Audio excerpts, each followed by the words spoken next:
भू अर्जन निदेशालय की ओर से तैयार किए गए नए प्रस्ताव के तहत व्यवस्था को पारदर्शी और विवाद मुक्त बनाने के लिए कई प्रावधान किए गए हैं। एक ही मौजा के भीतर जमीन की स्थिति चाहे जो हो, मुआवजे की दर पूरी तरह समान रहेगी और इस पूरी कवायद पर सरकार द्वारा लगभग 30,000 करोड़ रुपए खर्च किए जाने का अनुमान है। जरा सोचिए, एक ही गांव, एक ही मौजा, सड़क के दोनों तरफ दो किसानों की जमीन। सरकार ने दोनों की जमीन अधिग्रहित की, लेकिन एक किसान को मिला 60 लाख रुपए प्रति एकड़ और दूसरे को मिला सिर्फ 25 लाख रुपए प्रति एकड़। यानी जमीन लगभग एक जैसी, लेकिन मुआवजा अलग अलग। यही शिकायत सालों से किसानों की जमीन मालिकों की रही है। कई जगह इसी वजह से प्रदर्शन हुए, अदालतों में मुकदमे चले, सरकारी परियोजनाएं सालों तक अटकी रही। लेकिन अब बिहार सरकार ने इस पूरे सिस्टम में बड़ा बदलाव किया है। बिहार सरकार ने सरकारी परियोजनाओं के लिए भूमि अधिग्रहण की मुआवजा नीति में बड़े बदलाव का एक प्रस्ताव तैयार किया है। अब कोशिश यही है कि एक ही मौजा की सभी अधिग्रहित जमीनों का मुआवजा एक समान, एक आधार पर तय हो। लेकिन सवाल कई हैं। सवाल यह कि क्या इसका मतलब हर किसान को बिल्कुल बराबर पैसा मिलेगा? सवाल यह कि क्या अब जमीन की किस्म का जो फर्क है वो खत्म हो जाएगा? सवाल यह कि क्या सरकार कम मुआवजा दे पाएगी? क्या इससे किसानों को फायदा होगा या नुकसान? और आखिर इस बदलाव से बिहार में सड़क, रेलवे, एयरपोर्ट, औद्योगिक परियोजनाओं और एक्सप्रेसवे पर क्या असर पड़ेगा? और सबसे बड़ा सवाल ये कि आम लोगों को इसका क्या फायदा होगा? आज के इस वीडियो में हम हर एक सवाल का आसान भाषा में जवाब देंगे। लेकिन सबसे पहले तो यह समझते हैं कि जमीन अधिग्रहण आखिर होता क्या है। दरअसल जब सरकार किसी सार्वजनिक परियोजना के लिए निजी जमीन लेती है तो उसे भूमि अधिग्रहण कहा जाता है। मान लीजिए जैसे highway, railway, medical college, airport, industrial park, बिजली परियोजना, नहर, पुल, सरकारी कार्यालय जैसे कोई परियोजना पर सरकार को काम करना हो तो सरकार जमीन लेती है। अब सरकार किसी की जमीन मुफ्त में तो ले नहीं सकती, उसके बदले मुआवजा देना अनिवार्य है। तो सरकार उस जमीन के बदले जमीन मालिक को मुआवजा के तौर पर एक राशि देती है। अब भारत में मुआवजा की ये राशि देने का आधार क्या है, ये जान लेते हैं। तो इसके लिए हमारे देश में भूमि अधिग्रहण, पुनर्वास एवं पुनर्स्थापना में उचित प्रतिकार एवं पारदर्शिता का अधिकार अधिनियम 2013 LARR एक्ट 2013 बना हुआ है। यानी पहले उचित मुआवजा तय होगा और उसके बाद से लोगों की जमीन ली जाएगी। अब सवाल यह है कि जब पूरे देश में इसके लिए एक आधार बना हुआ है तो पहले बिहार में समस्या क्या थी? तो आपको बता दें कि असल विवाद यहीं से शुरू होता है। मान लीजिए एक मौजा में 100 किसानों की जमीन अधिग्रहित हो रही है।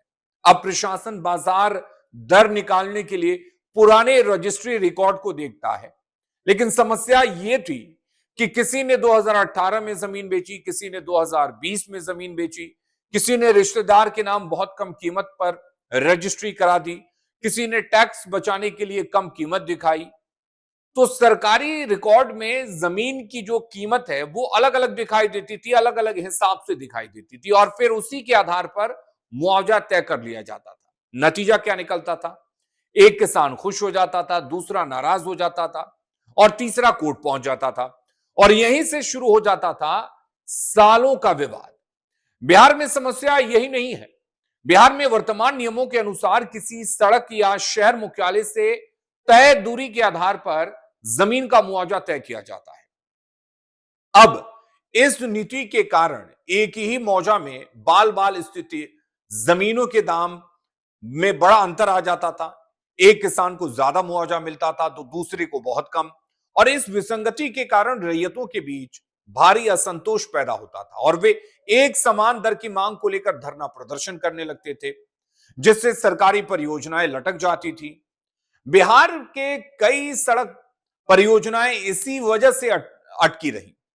अब सवाल यह है कि बिहार सरकार ने भूमि अधिग्रहण की मुआवजा नीति में जो बड़े बदलाव का प्रस्ताव तैयार किया है, उस प्रस्ताव के हिसाब से नया नियम अब क्या कहता है?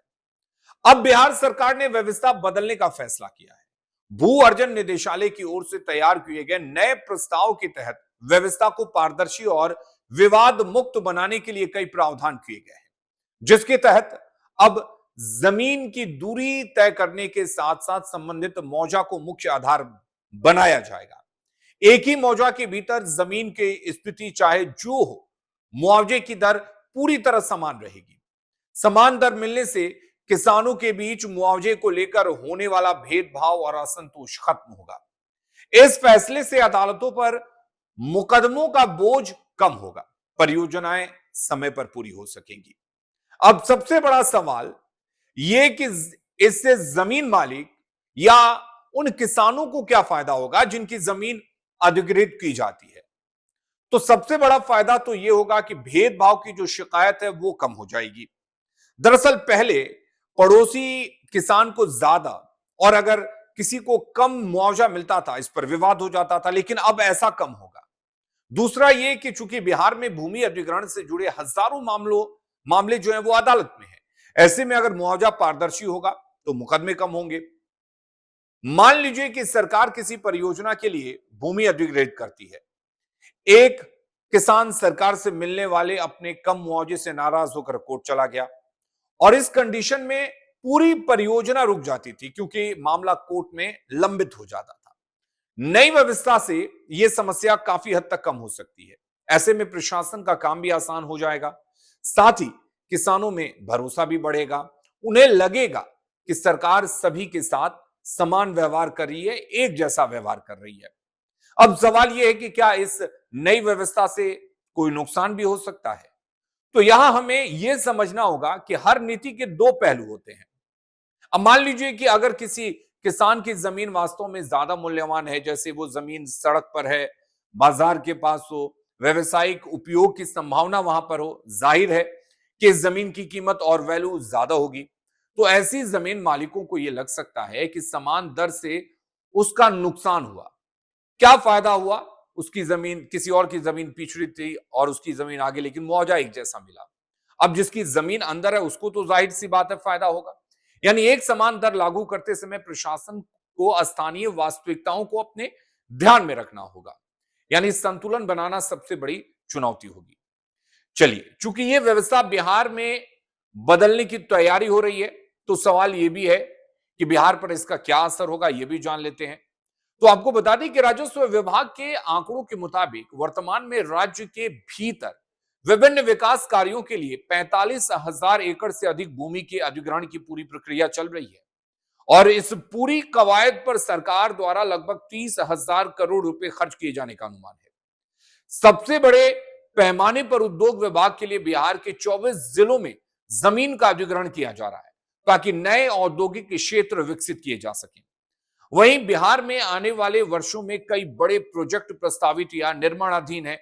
एक्सप्रेसवे, राष्ट्रीय राजमार्ग, ग्रीनफील्ड सड़कें, औद्योगिक कॉरिडोर, नए मेडिकल कॉलेज, लॉजिस्टिक पार्क, बिजली परियोजनाएं, रेलवे का विस्तार और इन सभी के लिए बड़ी मात्रा में जमीन की जरूरत होगी।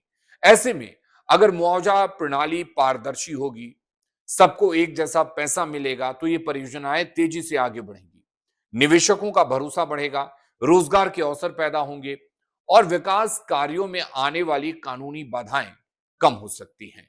लेकिन यह तभी संभव होगा जब मूल्य निर्धारण निष्पक्ष और पारदर्शी तरीके से किया जाए। तो कुल मिलाकर बिहार सरकार का यह फैसला सिर्फ मुआवजा बदलने का नहीं है। नई मुआवजा नीति लागू होने से न केवल उद्योगों को जमीन मिलेगी बल्कि बुनियादी ढांचे से जुड़े कई अन्य महत्वपूर्ण विभागों के कामों में तेजी आएगी। वर्तमान में राष्ट्रीय राजमार्ग यानी नेशनल हाईवे और राज्य उच्च पथ यानी कि एसएच रेलवे नेटवर्क का विस्तार, हवाई अड्डों का आधुनिकीकरण, नदियों पर तटबंधों का निर्माण, व्यवहार न्यायालयों के भवन, स्वास्थ्य केंद्र, शैक्षणिक संस्थान और अन्य महत्वपूर्ण सरकारी विभागों की परियोजनाओं के लिए बड़े पैमाने पर भूमि का अधिग्रहण किया जा रहा है, जो अब बिना किसी विवाद के तेजी से पूरा किया जाएगा।